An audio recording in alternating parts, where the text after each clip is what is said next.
Gracias, Teodoro. Un saludo muy afectuoso a ti y a nuestra audiencia. Buen jueves. El propósito de que en México le sigamos llamando por lo que toca al Congreso mexicano a nuestro modelo de organizarnos la democracia representativa sirve como un muy buen concepto que ojalá llegue a la realidad, porque ahorita lo que estamos justamente es, una vez terminado el recuento, que es en la etapa, digamos, procesal, que le tocó en los días anteriores, después del 2 de junio, de la elección propiamente dicha.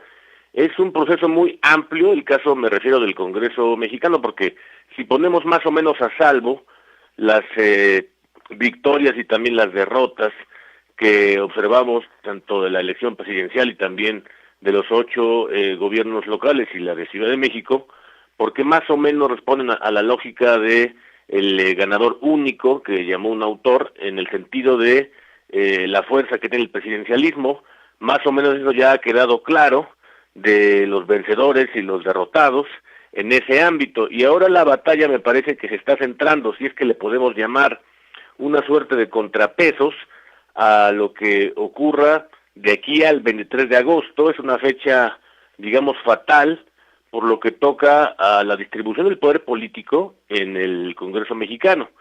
Y si lo vamos desmenuzando muy en breve, por lo que toca a 13 partes muy importantes que tienen que ver el Congreso, las alcaldías de las capitales estatales, que alcanzó al nivel de 22, 23, las que ha ganado la coalición opositora, y sobre todo me parece al tercer elemento, que son los distritos que propiamente dicho ganó los partidos, por ejemplo, de la coalición gobernante. Por ejemplo, en el primer caso, veremos si la fuerza real de todo lo que implica la distribución del poder en torno, por ejemplo, a los estados de la República, cómo se dividirán estos en torno a las 5 circunscripciones. Ese va a ser un elemento central para conocer en el número concreto en que quedarán, porque hay que anotar, por ejemplo, que hay una disposición constitucional. Veremos si eso ya también no se respeta. Por ejemplo, la Constitución habla de que hace mucho tiempo, que ningún partido o coalición tendrá más de 300 diputados. Eso más o menos le llamamos ya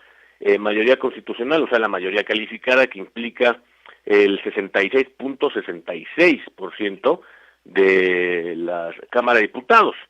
Y lo cierto es que la coalición gobernante quiere el 74%, o sea, mucho más allá de la mayoría constitucional, de la mayoría calificada,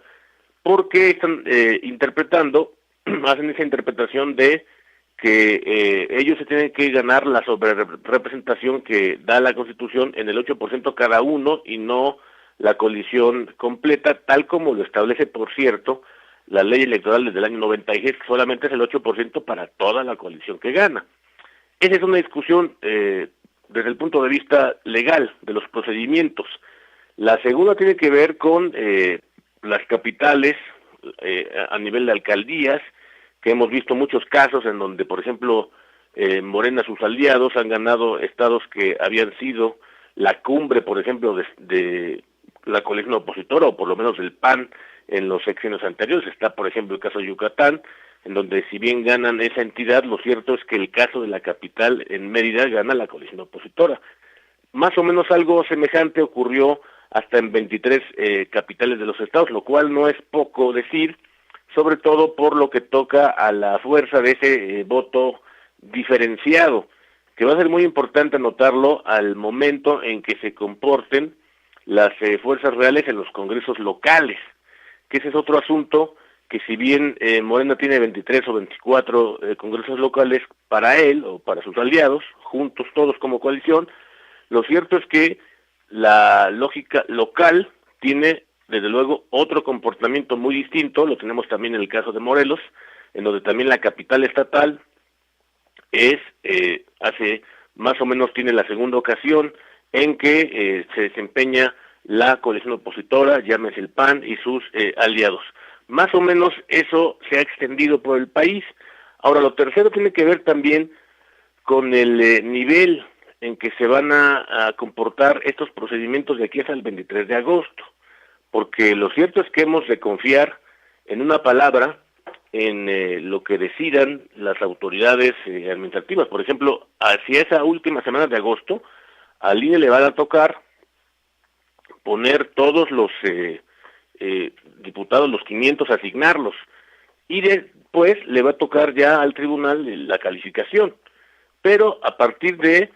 lo que considere en términos de la distribución del poder político que me refería, porque